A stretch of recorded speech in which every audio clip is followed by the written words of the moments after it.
Hi, Pickleballers and Pickle Techie community. It's a very special day today because our guest is a very influential guy here in Davao City when it comes to building the community of pickleball. Go ahead, good sir. Introduce yourself. Hi, I'm Christopher John Estremos. I'm a community coach. My group is DDS Davao Dinker Squad. It all started way back 2022. Yeah, so from what I gathered from the community, especially from Coach McCoy, he said you are the reason why pickleball grew here in Davao. So, I mean, Partly. okay. Partly, yeah. So at least from someone who's as active as him in his eyes, you are the reason, right? So I'm assuming it's not only him who can say that. Yes. So from that standpoint, or from their standpoint, or from what you can see and recall, like what have you done so far from the point that you stepped in here? And you can go back as far as you want when it comes to your story, right? I mean, if people around you are saying that you are that influential and pretty much you're an infrastructure in the pickleball community here, right? Then there's got to be a reason for that. Okay, I know we chatted earlier, right? That was like in depth, but I can tell you a little bit of our story, our journey. Yeah. My late wife and I had this pickleball journey. It all started way back 2022. But before that, we learned pickleball during the pandemic time, right? So we learned it from our tennis coach, and then he introduced us how to play pickleball. We fell in love. And then right from there, that was 2022. She got diagnosed with cancer for stage 4. So we decided to go home. But before that, she said, Dad, this is going to be our journey. She doesn't say my journey. It's going to be our journey, two of us. So, okay. So we went home. We were introduced by our friend from the States, Pastor Rodel Chu. You know him, right? Yeah. So he said, like, I'm going to connect you with the Davao Pickleball Without Borders. That's under Jerry Han. But before that, we are also introduced by our friend in Manila. His name is Pax Joji. So we met the group in Manila, which is also a friend of Pastor Rodel Chu. So from there, we played pickleball. We were introduced by in the community. Yeah. It was also like a small community who actually grew up big. And then right from there, so we went home here in Davao, right? Yeah. So there we met Pastor Jerry Khan. Yeah. At that time, pickleball was just like Small group. Yeah. small group in a church community. So right there, we were just like, you know what? Why don't we teach them? Why don't we share our blessing? Why don't we teach them the art of playing pickleball? So from there, she said, like, you know what? Who's going to be interested doing drills? No game for the whole week, just drills. It was still during the pandemic time. Yeah. Pero it's not as strict as What it was. yeah, what it was before, right? So we can still play. She wants to drill it step by step. So she said, okay, let's do the drills for a week. So we were doing the drills, the basic dink, drop, and drive. Yeah. Davao Dinker Squad, always dink, always drop, and always drive. That's how we do it. So that's our goal. Anyway, so we're doing that. And then, Pastora Kat, you know her? No, I Rosalita. She was like taking video while we're doing this drills. Yeah. We were just like doing drills. Yes.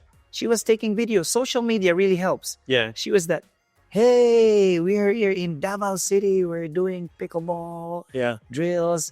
Pickleball is already here in Davao City.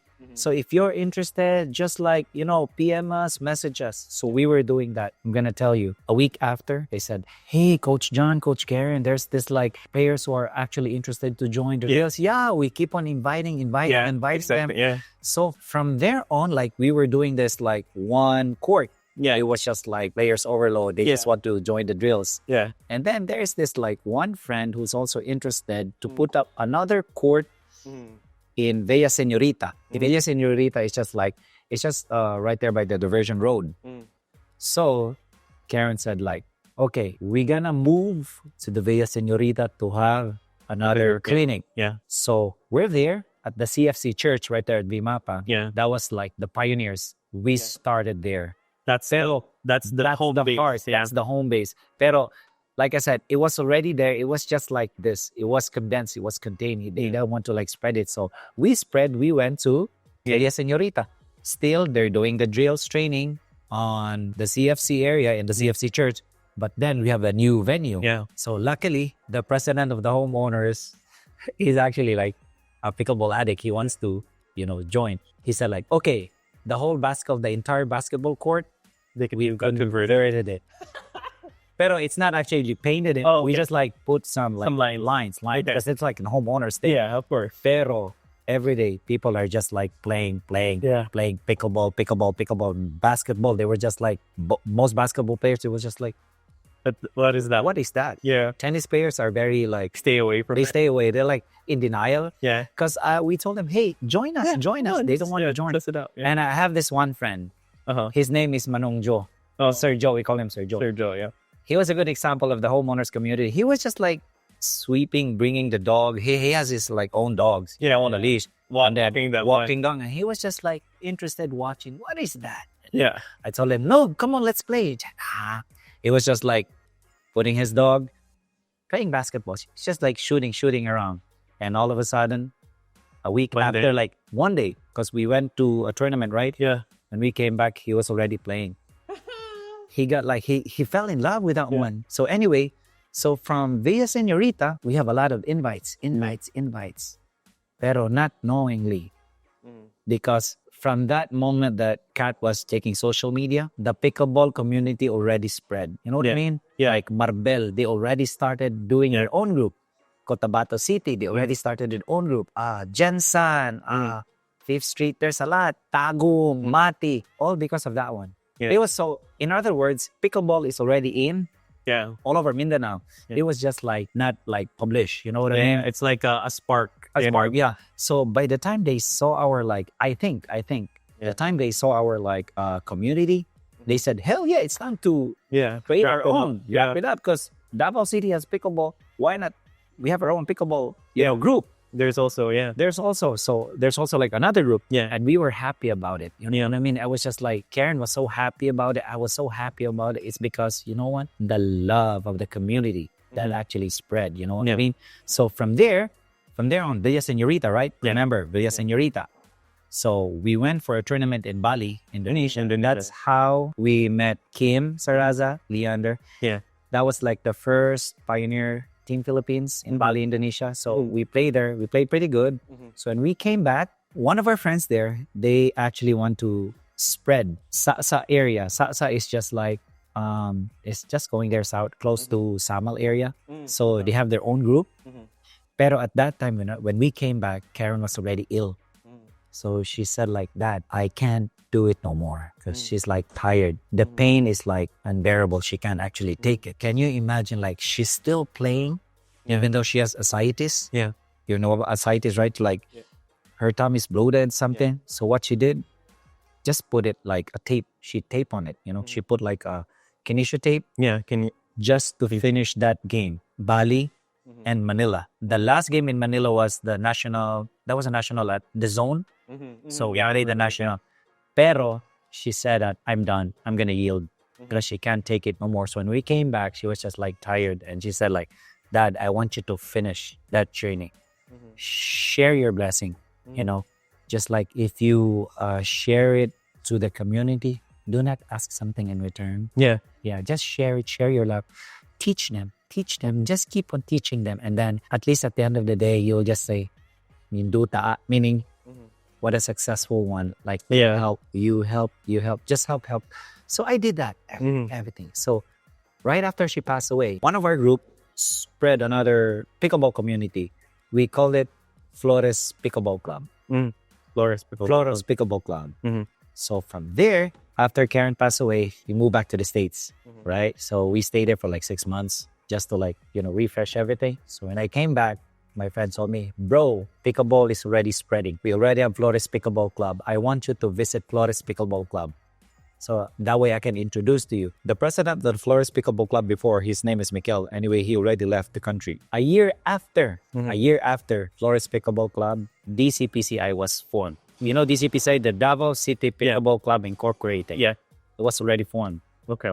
So can you imagine from the church, Yeah, from the church, a small community. small community, Villa Senorita, Sa Flores Pickleball Club, all over Mindanao. And I was so happy about it because I don't know. They said like you guys are the one. You and Kurt are actually one of the like pioneers. You're the one who started. I mean, I said like I can deny it because I was just like, I mean, partly we help.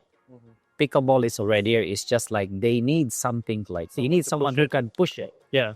So for me, that is our part. We push it. Just keep playing, keep playing, keep playing. And then right now you can see everywhere, right? Like pickleball, like they have Chris Ron, pickleball community. They have like Las Terrazas and everything. So it was just like, even though it's like that, I mean, it's been spread all over. Pero I don't want to stop my journey. I still have to move forward. Okay, so continuing on, right? Like and this is what I know. Okay, just going back to how you started and how Dapo Pickleball started, right? And your group VDS started.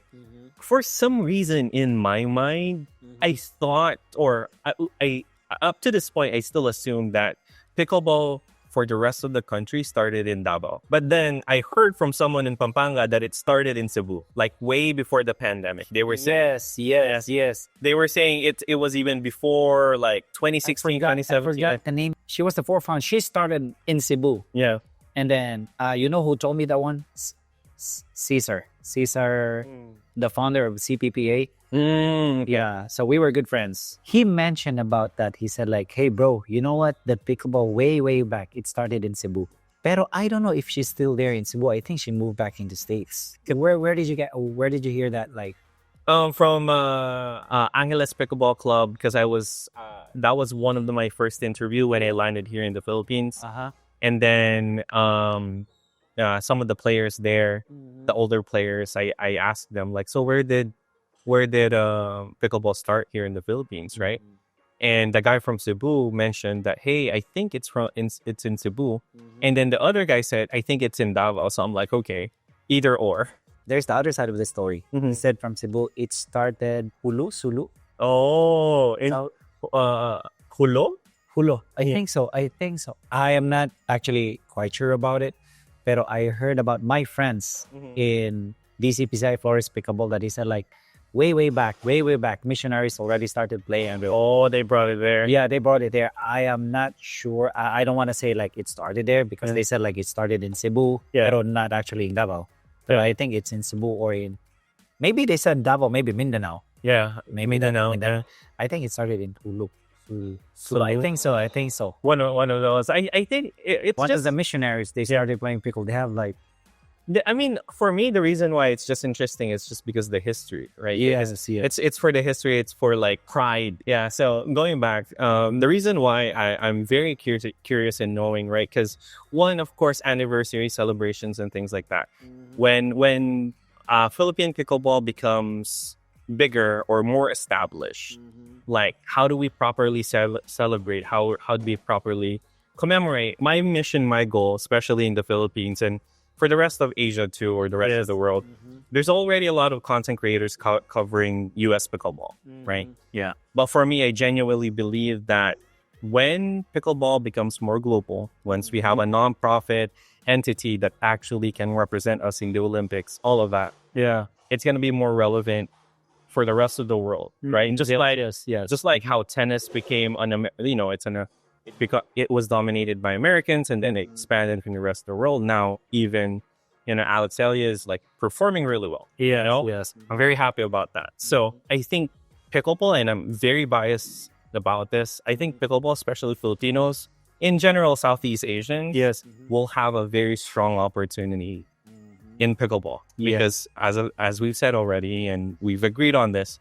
pickleball is not like any other racket sports. It's not about how tall you are, how powerful you are, right? Of course, it helps if you're athletic. Well, pickleball is generally, you're going to win because you're the smartest person. Yes, that is true. In the court. Yeah, that is correct. Even though how athletic you are, but if you don't know how to like use your head when you play, you're not going to win. Yeah. Like I said, when you play pickleball, it's not about, you have to be aggressive from the start. Boom. Yeah. It's how you play the game. Yeah. It's how you start slow. If you start slow, then you can start slow. You can be consistent. You can play your drops. You can play your dry. But like you said, remember, pickleball is just a game of chess. Wrong move and you're checkmate. When the ball pops out, Yeah. you're done. Yeah. It's very rare that that's not over. Yeah. That is why, like, if you play, learn how to drop. Don't keep on driving. Just drop. Because most players, they like to like drive at the baseline. I said, like, you know what? You're driving. It's not about getting a point. Yeah. Yeah. Most pro players, they drive because they want to set up. Yeah. An easier fifth. Yeah. Yeah. It's about setting up. Bro, I said, like, learn how to drop at all costs, you know. Even though how aggressive is your opponent, drop the ball. But you're setting up your friend. Yeah. If you drop it, the ball pops out, you're not gonna hit it. Your partner's gonna hit it. You know what I mean, right? Yeah. And you know that. Yeah. Especially how like the patterns in pickleball very much like cross dinks, right? And then as you go up the level, Yes. like even your drops, it's either like you rarely drop straight. Very, very rare that is the case. You drop either at the middle or you drop cross court. Yeah. Yes. And then most tennis players, right? That I've been telling them, you guys are tennis players, right? Why don't you slice the ball? Yeah. Just slice it, because most of them, if we drop, I mean, I'm a basketball player. Most players are like basketball, badminton. They drop the ball. But for tennis players, they have an edge. They know how to slice. Yeah. But it's just like they keep on driving. And here's the thing. You remember about pickleball, it's like there's no like discrimination. Everybody can play. Yeah. Here's one good catch for you. I'm going to tell you.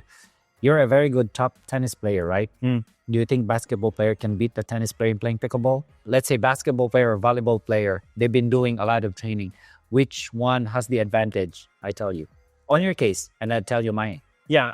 And Which one is the advantage? The tennis player or the volleyball or basketball player? I would say in that case, if the basketball volleyball player is getting consistent training, they will in pickleball, they will have an advantage. Yes. And here's the thing. They knew the tennis players are bangers, right? Yeah. They like to drop. Yep. And for them, they will say, hell yeah, if you're a tennis player, come inside the kitchen. Yeah. And that's a fact. Because you know why? I thought I was the one thinking of that one. I have a volleyball player too who plays pickleball, basketball. She said like, yeah, I think they're tennis players, right? That was in Manila when we played. I was surprised because she told me like, I've been doing a dominant side, but she said like, she's acting dominant. I was just like, okay. And then she said like, yeah, why don't we invite them in the kitchen? From that moment on, I was just like, wow, we're going to win. We're going to win this scrimmage. And we won. Yeah. You know why? They keep on hitting the ball. And it was just like, she said like, Kuya, let's invite them in the kitchen. It's about like that. We're going to play them like we're playing chess. Yeah. I was just like, wow. Yeah. She's a tough one. So we've been dropping the ball, keeping them inside the kitchen. And you know what happened? They got bored. They tried to hit. Yeah. And then you just dodge everything. Yeah, we just dodged. We just like, whoo. Yay. Yeah. No. For me, the best way to drive, it's not about this level, but if the ball pops out, then hit it. Yeah. No mercy at all. Just hit. Yeah. You know. No, I agree. I think the biggest mistake that I'm seeing for a lot of people who likes to drive is they go 100% on the drive. That is true. To your point, I think the philosophy of driving, they still don't understand that you need to be driving the ball in a certain way that the ball is already going down. Yes. When it crosses the net. Because if you're driving that and it stays even flat on the net, like level of the net, dude, you're done. Like that's done, yeah. Especially if you're going against experienced players. But like you gotta understand why pro players like driving the ball as their third, right? It's because you can even see every pro player who've created content with regards third shots. The reason why they like the third shot drive is because they want a fifth shot drop. It's not because it's going to end at the third shot. Yes. And compare your drives with their drives. Their drives are dipping right as it crosses. But it's just right there. Not here. Right there. Yeah. So I guess the bottom line there is if you're going to drive very well. Yeah, that's true. Yeah, because you're going to get punished severely if you don't drive. If your drive is high. Or even level. But most importantly, if you drive really well, the benefit of that is, in my opinion, twofolds, right? If you have a very good partner, and this is where I love playing with good drivers, I could poach and get a better fifth. Yes. Like, because for sure, if it's fast and dipping, that is going to pop up like crazy. Yes, I know. If it's like slow, right? It's gonna pop up. Yeah, because it's fast, right? If it's fast, it's going to pop up like crazy. It's going to be an easy fifth shot for me to kill. But most importantly, we're going to have an easier fifth shot if it's not a killable, right? When you drive, make sure you kill it. Yes, if not, your partner's gonna be suffering. You know what I mean? Yeah. Because you played around the Philippines, you played with different players, you played with international players. Yes. This is my assessment so far. I've been to, of course, Tarlac, Pampanga, Pangasinan, Baguio, Manila, here, right? I would say the advanced players are all the same, like in the same group. But Davao's beginner and intermediate, holy crap. Yeah. Like, I can genuinely say this. Okay, Cebu, I'm looking forward to visiting you guys. I'm looking forward to see what you guys, have there.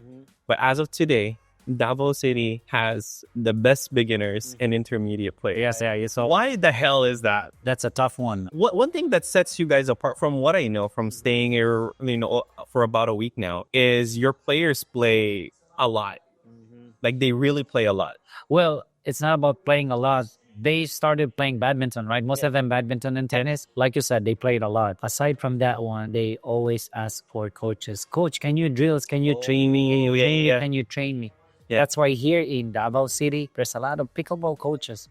Anywhere, anybody can teach.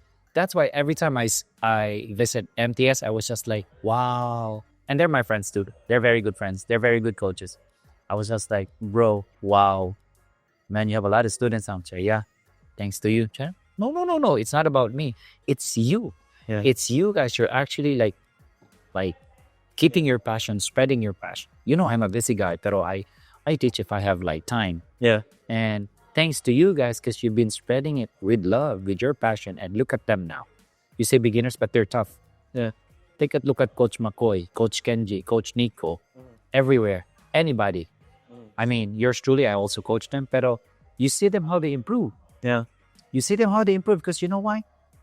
They actually do it here. Yeah. They actually they love the sport. Yeah.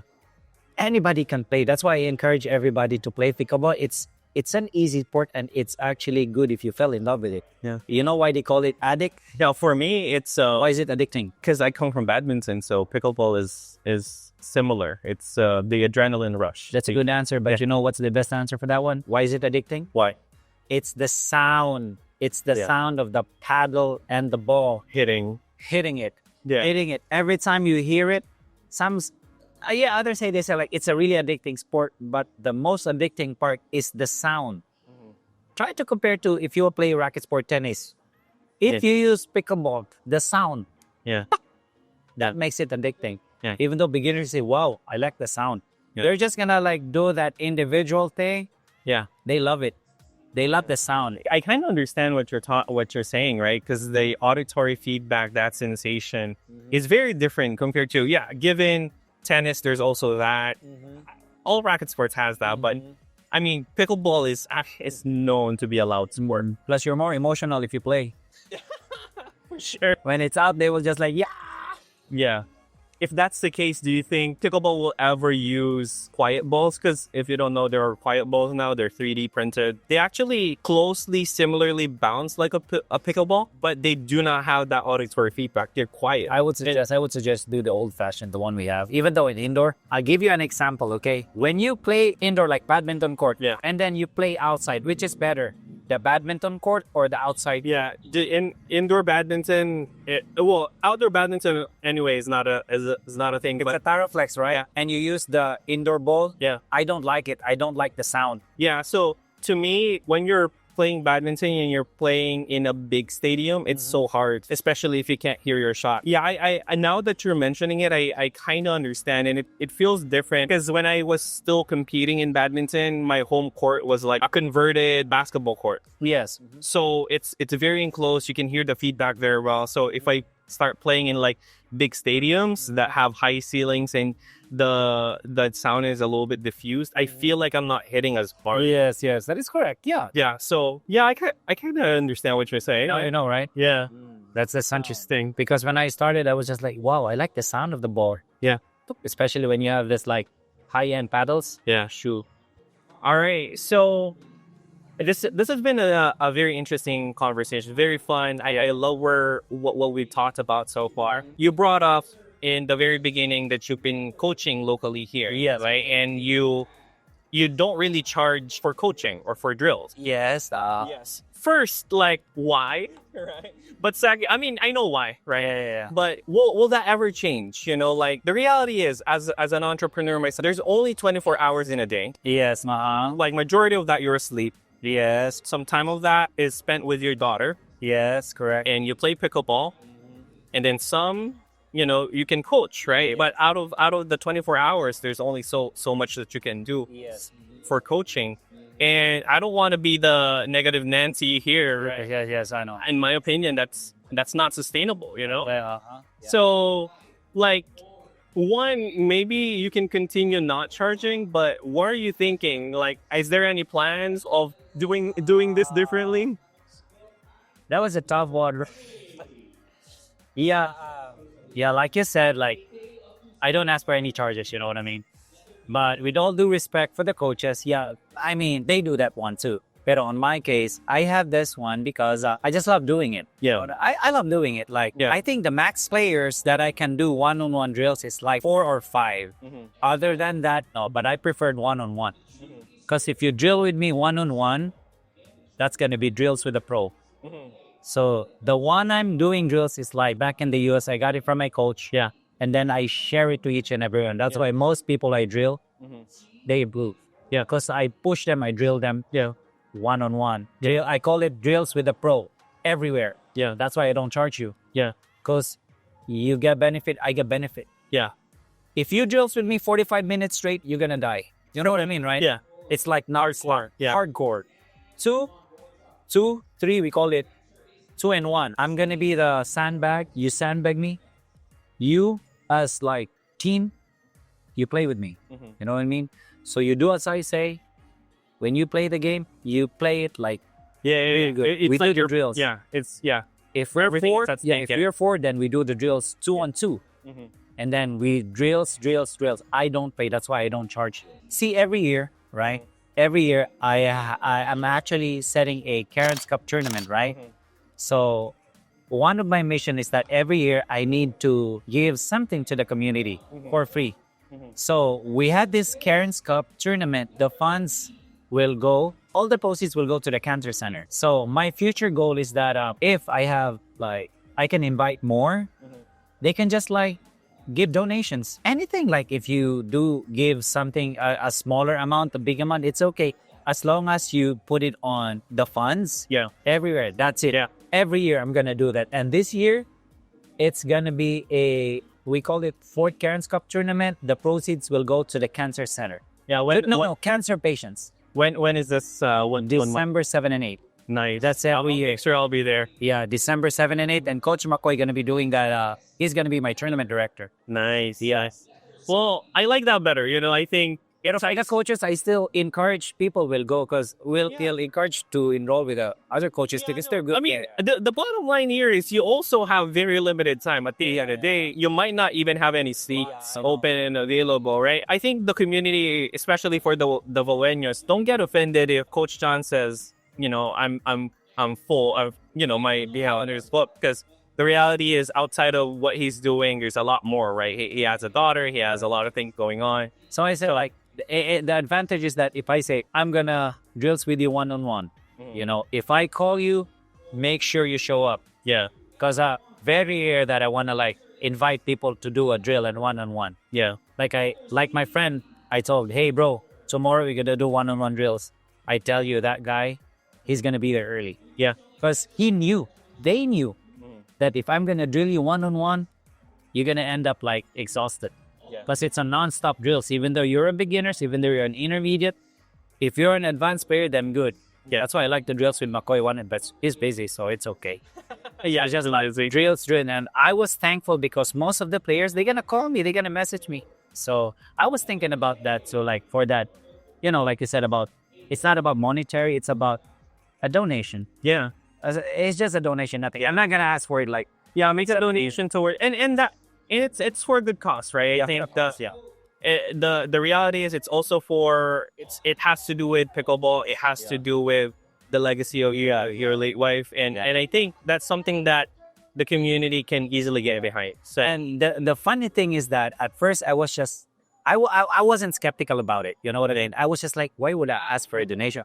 And then most of my friends on the club, most of my friends, they say, why don't you just like, if they're gonna give something, just receive a donation for your funds for the Karen's Cup funds. And I know you've been doing it out of your pocket. I know it's a blessing, but it's okay to receive something, that will help you. It's also a blessing from the community.